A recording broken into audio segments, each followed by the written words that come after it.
अब चौथा सब टॉपिक है साधक का जीवन। हम सबके लिए है ये। यस, ऊपर बतलाया जा चुका है कि जीवन के सभी दुख अज्ञान जनित है। जनित माने उसमें से जन्मे हुए, राइट? अज्ञान से जन्मे हुए, और ज्ञान से, विशेषतः आत्मज्ञान से सब दुखों का नाश और परमानंद की प्राप्ति हो सकती है। यस,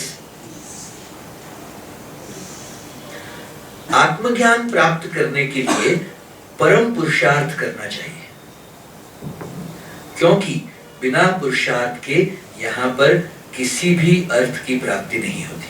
अर्थ माने किसी भी इच्छा की प्राप्ति नहीं होती। Yes,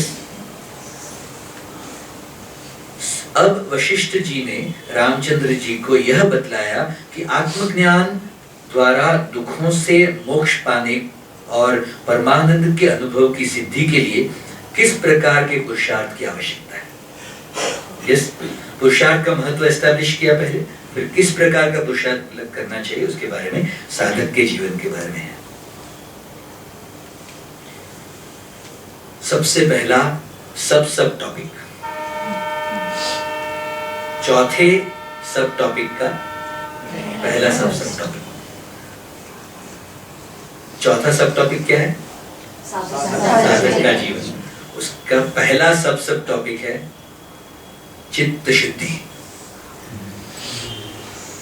this is beautiful. यहाँ एडवांस कोर्स आता है। सबसे पहली बात जो साधक को करनी चाहिए वह है मन की शुद्धि, क्योंकि बिना चित्त के शुद्ध हुए उसमें आत्मा का प्रकाश नहीं होता। मन शुद्ध हुए बिना न शास्त्र ही समझ में आते हैं और न गुरु के वाक्य। आत्मानुभव तो दूर ही रहा। इसलिए कहा है सबसे पहले शास्त्रों के श्रवण से, सज्जनों के सत्संग से और परम वैराग्य से मन को पवित्र करो। अच्छा, इसमें है ना वैराग्य का बहुत सुंदर उन्होंने अर्थ लिया है।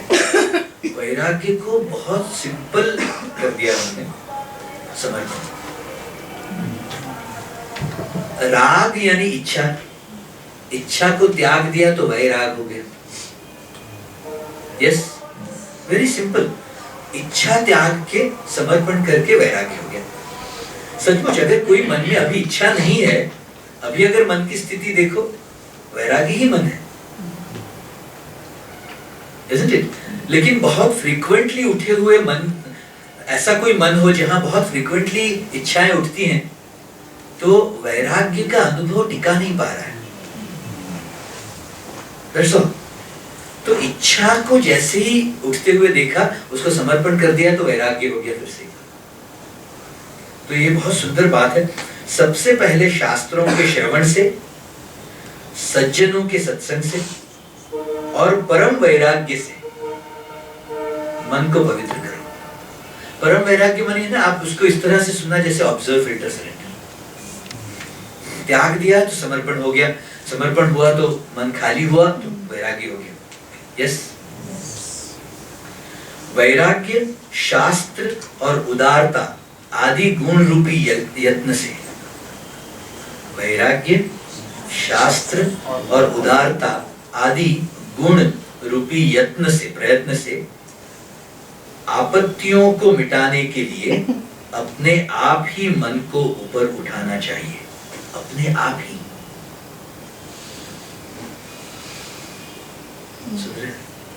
फिर से एक बार पढ़ता हूं। शास्त्र यानी क्या? उत्थान के लिए जो मार्गदर्शिकाएं दी हैं वो शास्त्र। तो अपने लिए शास्त्र क्या हुआ? Guidelines of art of living courses. वो जो भी गाइडलाइन दी हुई है वो शास्त्र हो गया अपने लिए। यस, अच्छा,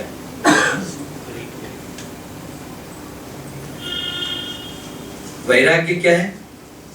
इच्छा को समझना, एकदम सिंपल रखना मन में, एकदम अंडरस्टैंडिंग क्लियर है ना। राग को त्याग के वैराग हो गया। क्लियर है ना?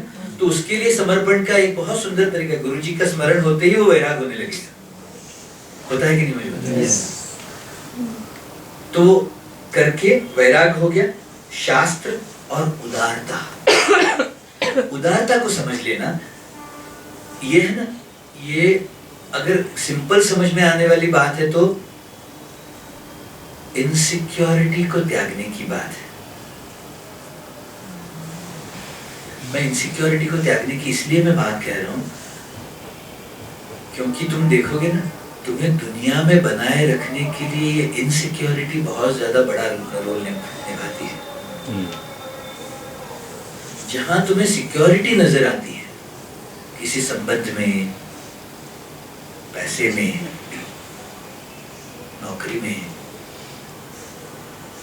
कोई पोजीशन मिला है उसमें, सिक्योरिटी तुम्हें जहां नजर आई है वो तुम्हें उदारता से दूर ले जाएगी।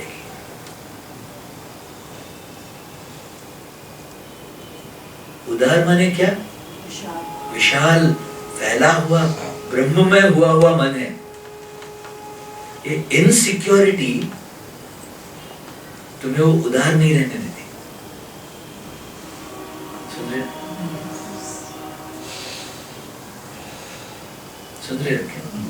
समझ रहे हो मैं क्या कह रहा हूँ? Yes. सूक्ष्म बात है।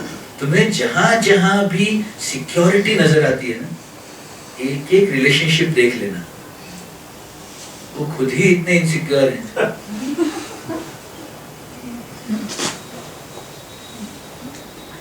वो होने पर तुम्हारे जीवन में सिक्योरिटी होने का भ्रम है तुम्हारे जीवन में, उस भ्रम को देख लेना, डिनाई नहीं करना। डिनायल कहते हैं ना, दंभ कहते हैं।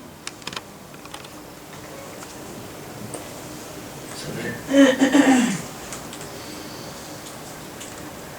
वैराग्य, शास्त्र और उदारता आदि गुण रूपी प्रयत्न से आपत्तियों को मिटाने के लिए अपने आप ही मन को ऊपर उठाना चाहिए। उसका एक सिंपल अनुभव मैं आपको वर्णन कर रहा हूं, जो गुरुजी हमें ऑरा मेडिटेशन में कराते हैं। मन को ऊपर उठाते हैं, फैलाते फैलाते फैलाते ऐसा हो जाता है जैसे पूरे विश्व में हम छा गए, मन छा गया।